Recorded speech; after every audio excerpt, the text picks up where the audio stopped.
dollar store camera, or as some people call it, the Special Moments camera. This camera, which I have one right here, is one that I picked up at the Dollar Tree, which is a dollar store in the United States. Plastic cameras, sometimes called a toy camera, or a junk cam, or trash cam. And as you can see, it is very, very plasticky. Weighs about 115 grams, so practically weightless. And when you buy them at the Dollar Tree, you'll probably find them in a blister pack like this. This particular one is branded Pride.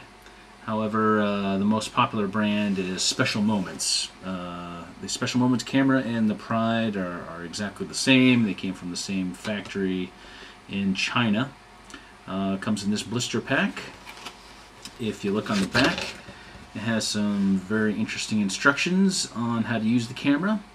The ones with the pictures on the bottom actually make sense, but when you read up here in the text, they confuse this 35mm camera with a 120 film camera.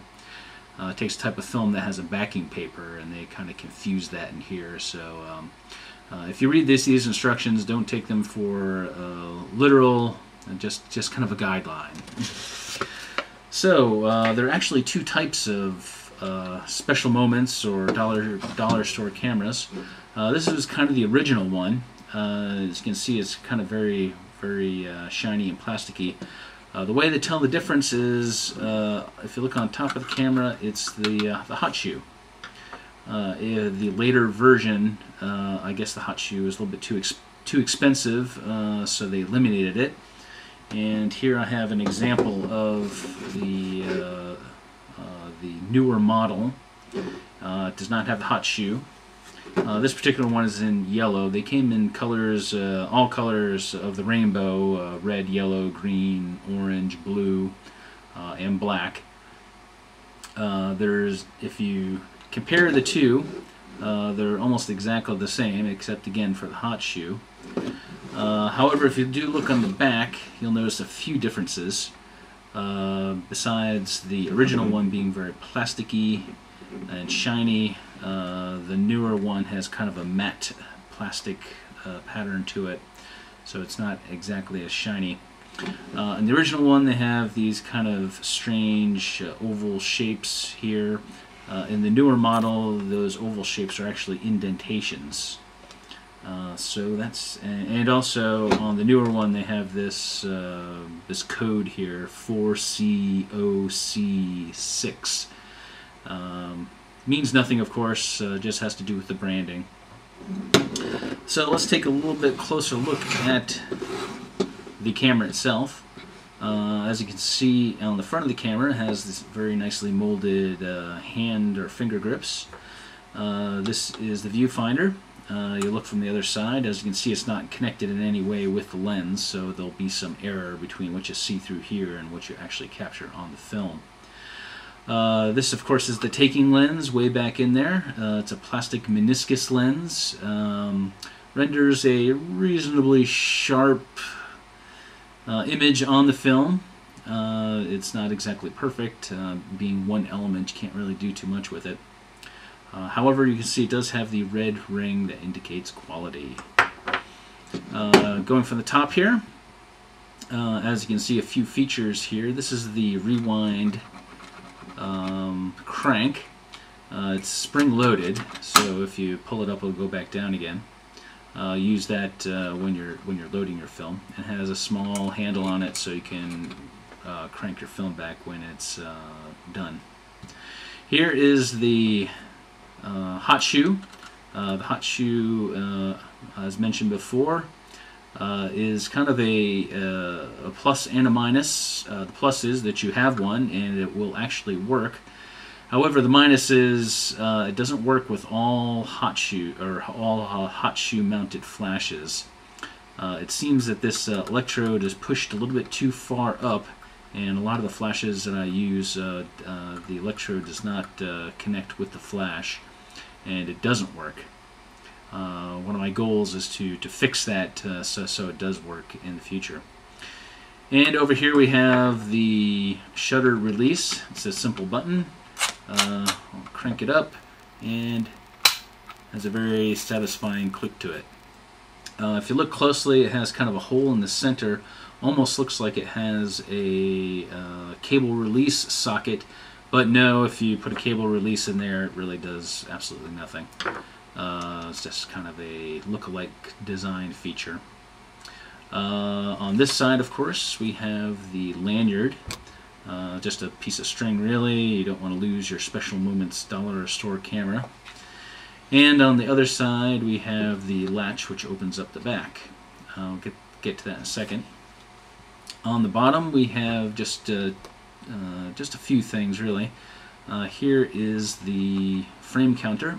When you look at through this hole, you probably can't see it very well, but there are numbers in there, and that's the amount of frames that you've used. It counts by twos, so you get every other number, like 1, 3, 5. So you have to kind of take that with a grain of salt. And here is the rewind button. When you have to rewind your film, you have to press this button in. This makes the ratchet inside go slack. Push that, and then rewind the crank. Here is how you get your film back into the film can. Again, this opens up the back. You just take it down, and we'll see the insides of the camera. Very basic, shiny, plasticky stuff. This is the pressure plate, which is more a bunch of grooves here. And inside of the camera itself, on this side we have the supply chamber. Again, this is spring-loaded, so when you load your film in there, you can engage that sprocket there. This is the take-up chamber, which has a ratchet on there, which you take your film, draw it across, and hook it into a small hook there. This is a ratchet which engages the sprocket holes, and that is, of course, connected to the thumb wheel on the bottom here. So when you advance your film, you notice the sprocket advances, this advances, and also the take-up spool. So it may seem like a pretty primitive way to get your film across, but it does work with a minimal of variation in frame spacing. And of course, this is the chamber where the exposure goes off, where the magic happens, or the special moments, depending upon what you're doing. And of course, you can look through here and may or may not have seen that the shutter go off. The shutter is about 125th of a second. And the lens is stopped down to about f8, like many toy cameras. Why do we have this? It's a pretty robust little camera, and will take some nice snapshots. Not the sharpest in the world, but it only cost $1, or probably less than $1 these days.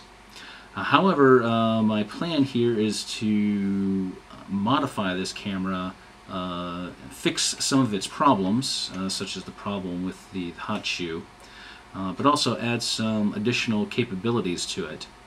I'm thinking that we could do multiple exposure pretty easily, and a bulb feature pretty easily. I've done that to many other toy cameras.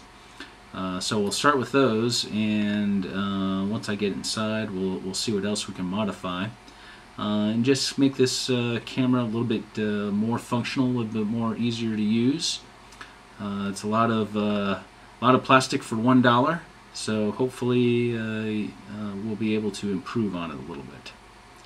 I'll try to do another video when we're done, just to show the features that I've added to it. And we will see you then. Thank you much.